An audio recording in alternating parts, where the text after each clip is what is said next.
Bonjour, toute l'équipe de la Belgique se relance, s'installe aux provinces du Luxembourg et au Grand-Duché cette semaine. Vous le savez maintenant, jusqu'en février 2022, nous faisons un tour de Belgique pour donner la parole à tous les acteurs de l'économie, entrepreneurs, chefs d'entreprise, restaurateurs, fonctionnaires, ingénieurs. Nous vous recevons sur ce plateau pour écouter votre vision d'une Belgique plus forte, plus compétitive, plus ambitieuse aussi. Cette semaine focus sur les grands enjeux économiques dans cette partie du pays et au Luxembourg, bien sûr. Ce lundi, sur notre plateau, Émilie Delannoy. Bonjour, merci d'être avec nous. Vous êtes account manager chez SD Works. Merci d'être là. Thierry Castagne, vous êtes le big boss de Technifutur, le plus grand centre de compétences du pays, en Belgique tout simplement. Merci de prendre le temps de venir sur ce plateau. Michel Boutier, président de la Chambre de commerce et de l'industrie de la province du Luxembourg ou du Luxembourg belge, on dit comment ? On va dire de la province de Luxembourg. C'est ça, et vous êtes également administrateur chez VGPAC, on en parle tout à l'heure. Et à vos côtés, Georges Cotin, secrétaire général d'Idelux. Merci d'être ici avec nous en plateau. On a aussi du Skype aujourd'hui avec une chef d'entreprise depuis 20 ans au Luxembourg qui va venir nous éclairer. Bonjour Michel de Taille, merci de prendre le temps, quelques minutes, je sais, dans votre agenda très chargé, pour apporter votre témoignage, votre expérience en tout cas. On commence tout de suite cette émission, avant de rentrer dans le vif du sujet, par notre reportage. Bonjour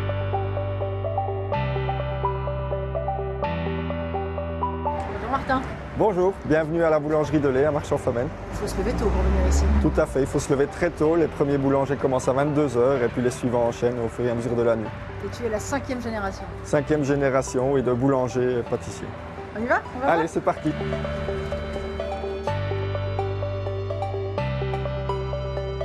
On essaye en tout cas d'utiliser les mêmes traditions, les mêmes méthodes pour arriver à un pain qui pourrait être comme on mangeait il y a 50 ans. On a mis des panneaux solaires sur le toit. On a une éolienne qui reprend environ, avec les panneaux solaires et l'éolienne, 40% de la consommation totale d'énergie électrique. On a du gaz naturel pour faire chauffer les fours. Donc voilà, on a vraiment voulu faire une démarche globale. 8 sur 10 parce que voilà, je pense que vraiment on n'est peut-être pas les plus grosses entreprises du pays, mais on a vraiment un beau dynamisme en province de Luxembourg. Merci, bonne journée.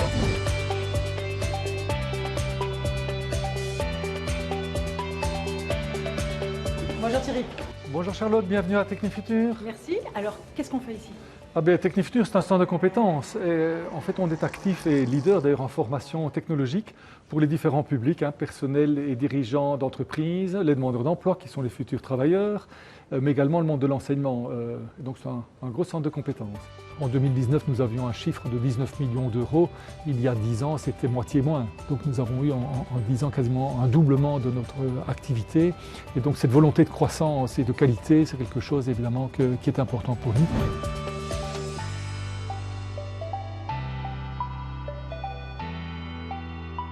Bonjour Charlotte, bienvenue au domaine. Merci. Alors, qu'est-ce qu'on va découvrir ici ? On va découvrir des créments du Luxembourg et des très bons signes qui viennent de différents terroirs de la Moselle luxembourgeoise. Allez, on y va ?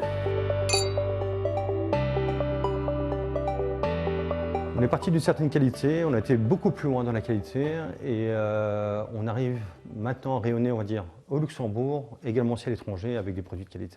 Et ce n'est pas seulement pour le domaine, mais c'est surtout pour les vins luxembourgeois. Il fallait changer la méthode de travail.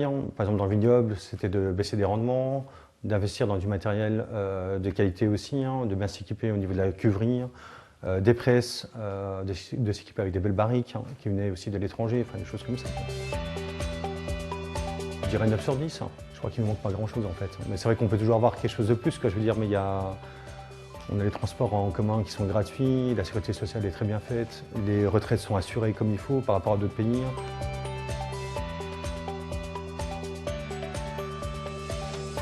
En vrai, bravo pour le travail, on va déguster ça alors, c'est mérité maintenant. Il y a de la fraîcheur, de la longueur. Moi, c'est vraiment un vin qui me réjouit quand je goûte ça. Voilà, je suis content et j'espère que vous aussi.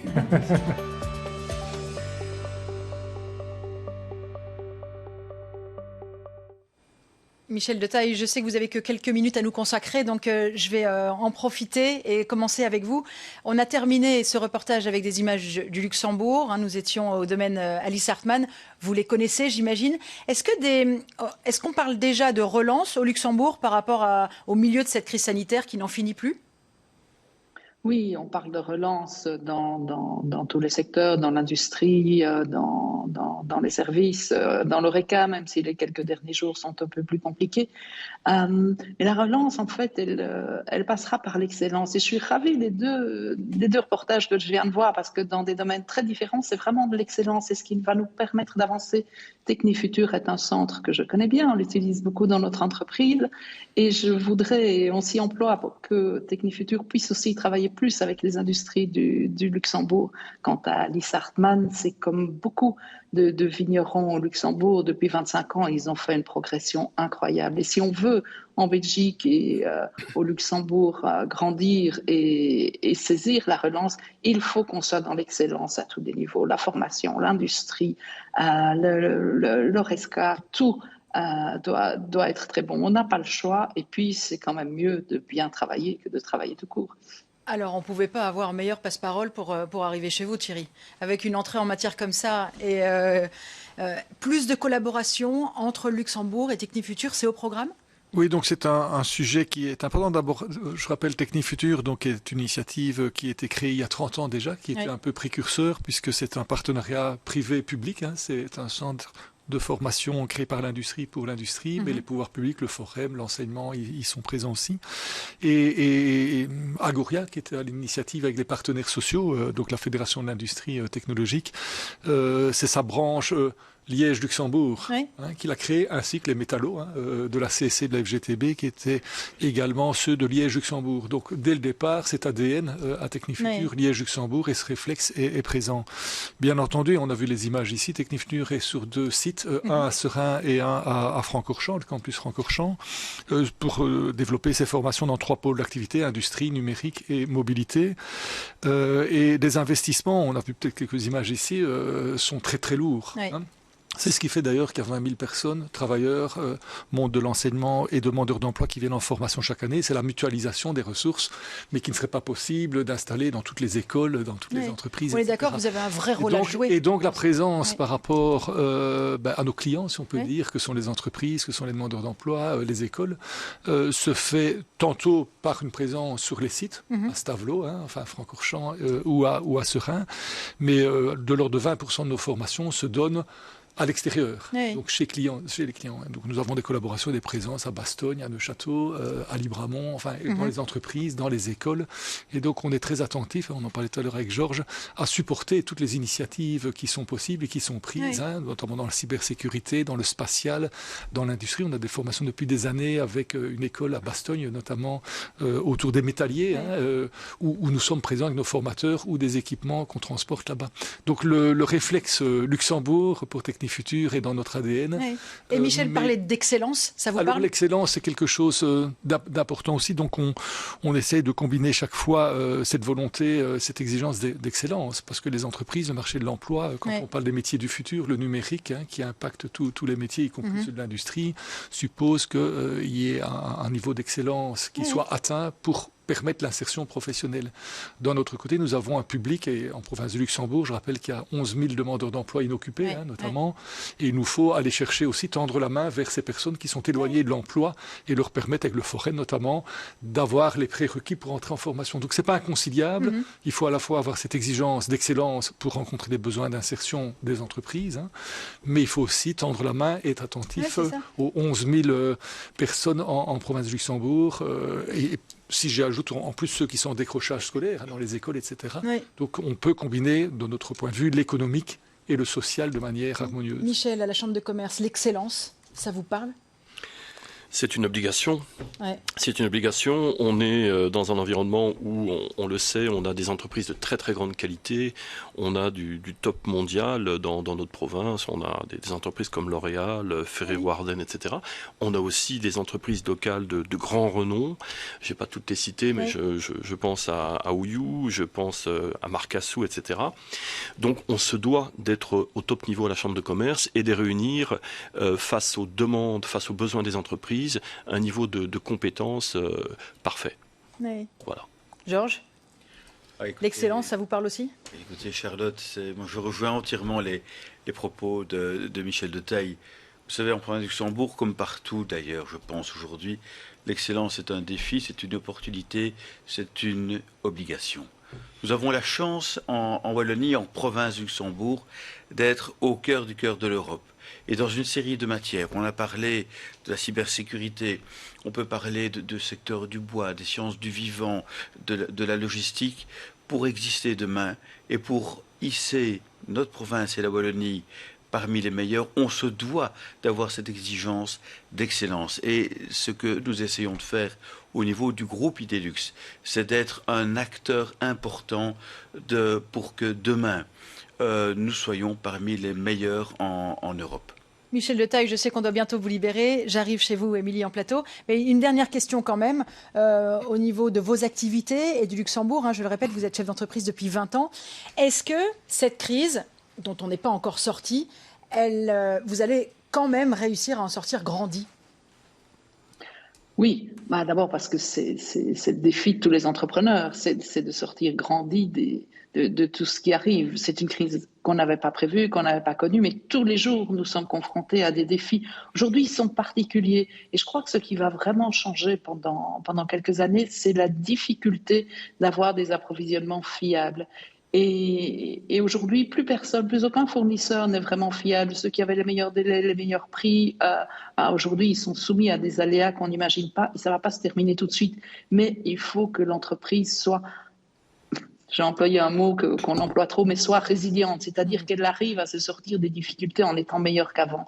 C'est un challenge pour nous tous et pour nos équipes. On peut y arriver, on a des ressources, il faut juste qu'on les mobilise dans la bonne direction. Et là, en voyant les intervenants que vous avez autour de la table, j'insiste sur l'importance de l'écosystème aussi, qui est très bon en province du Luxembourg, qui est aussi très bon ici au Luxembourg. Nous avons des centres de recherche de qualité, une université et des liens très forts entre le monde de l'industrie et le monde scientifique. Et là, je pense que c'est vraiment cette combinaison et ce travail en commun qui va nous permettre de nous en sortir par le haut.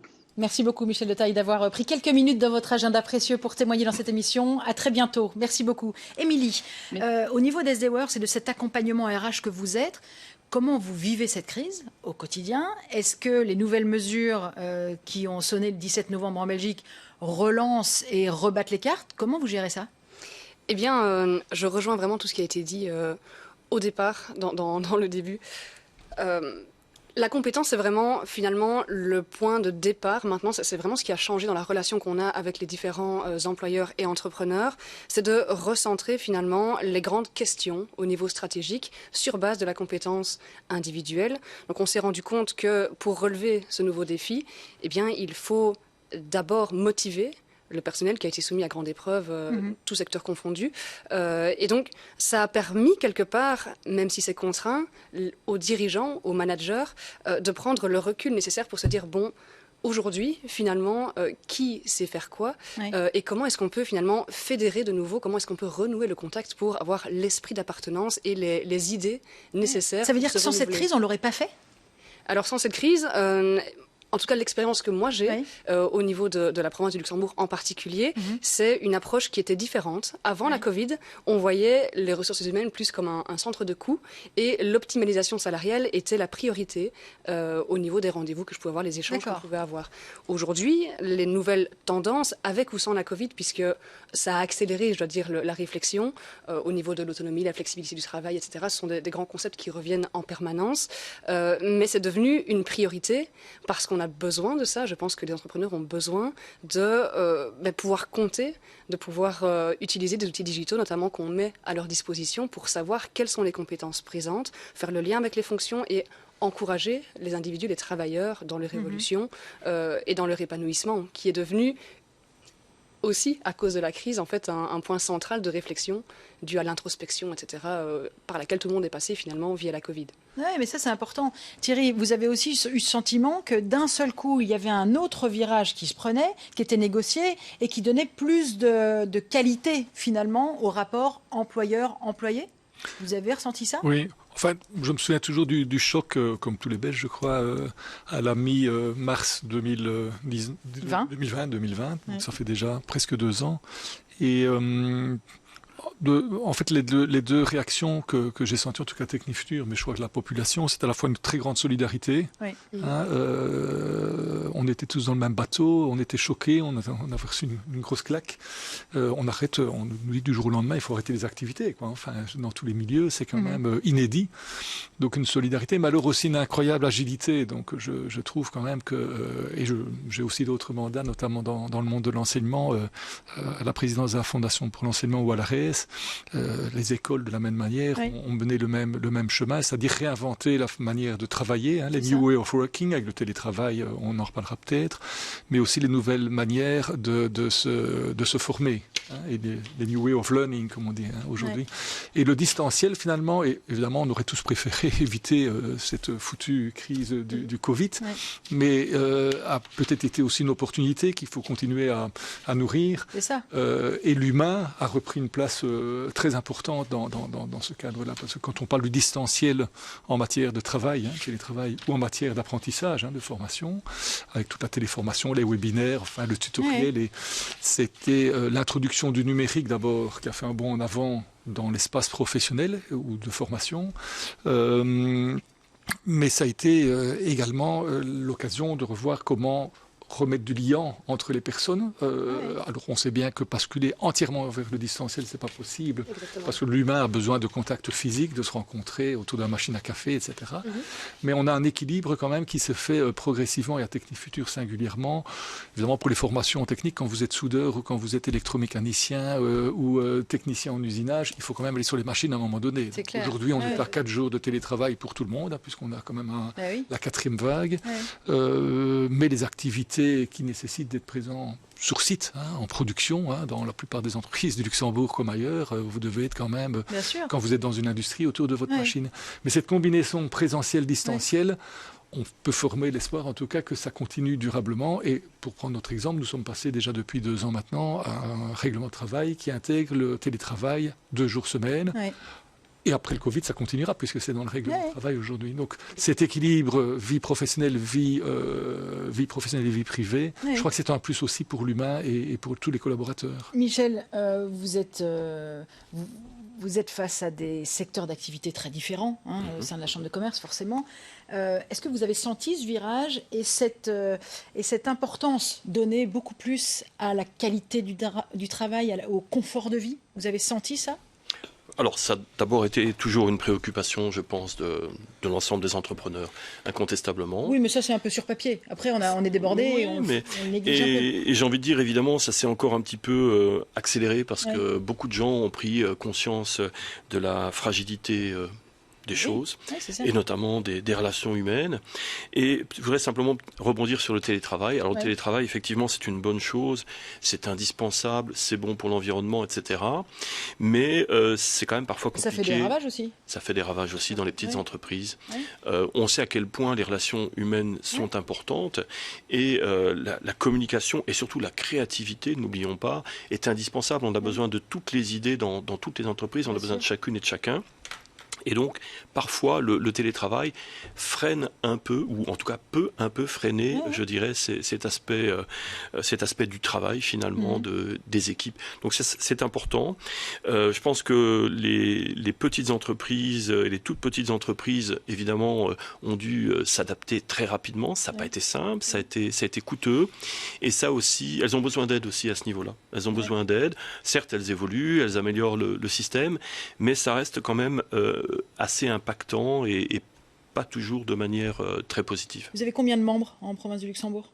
On a plus de 1300 membres. Vous sentez toujours la niaque chez les 1300 membres ou pas ?